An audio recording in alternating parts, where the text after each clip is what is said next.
So when Shawnee really started working into the Neuro State of Mind programs, she kind of really introduced three key sports, which were boxing, fencing, and rowing.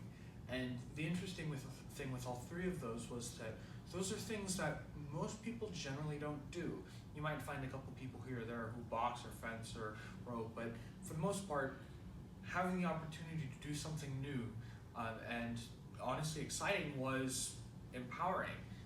When your days mostly consist of having an episode and then your day's done, or living through a day hoping that you're not having an episode, having an opportunity to kind of let go, take a step back, and do something that you didn't necessarily do before, even when you didn't have a concussion, was quite empowering. So I think that the three of those were interesting to do. It was definitely fun, and I enjoyed it. So me today, kind of after Shawnee, is a lot more confident. I'm able to really get out there, go to do things more. I'm much more physically fit. My endurance is higher, and I'm just physically stronger.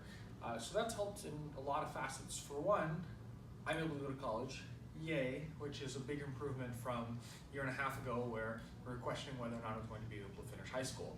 In a couple of days, I'm going to head over to Europe, get on a boat, and every stop that we get off, walk about 5 to 10 miles every day.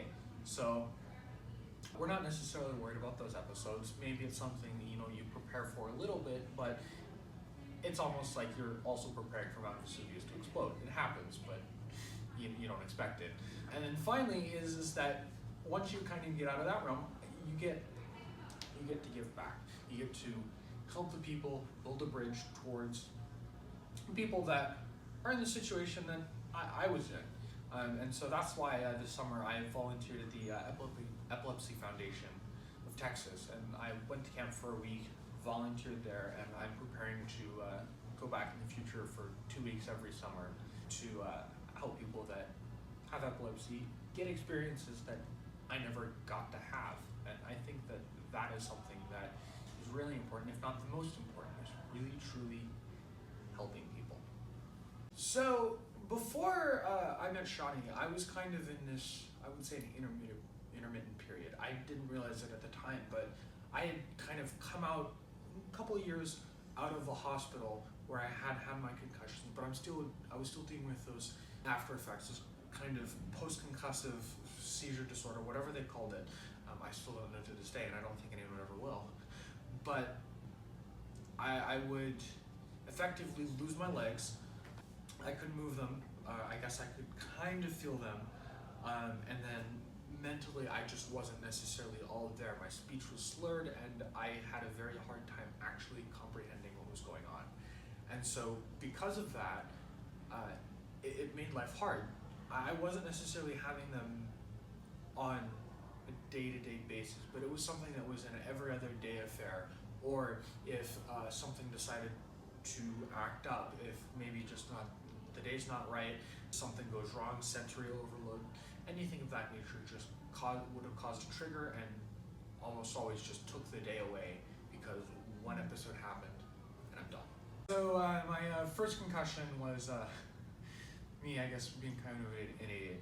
I was running around the house, and I took a wrong turn, and I guess I hit the door frame of my door. And so because of that, I was just out. That was my first one. And my second one was a little bit, let's say, odder. I was practicing for my high school soccer team, and apparently I had kicked the ball out of the goalie's hands or done something that he didn't like. So when I went to go take the next free kick, he sent his friend after me, and he elbowed me in the head. And I don't remember any of it, but that's just what I was told. So interning at Neuro State of Mind really gave me one big opportunity, and that was to give back. I was able to do that here at Willow Bend, Baylor Rehab, as well as the Brain Injury Network of Dallas are combined. And you get to see all these different people who are going through struggles similar to what I was going through, and actually start to recover from them. Little by little, week by week, day by day, those incremental improvements that just drastically improve their quality of life are really what made that special.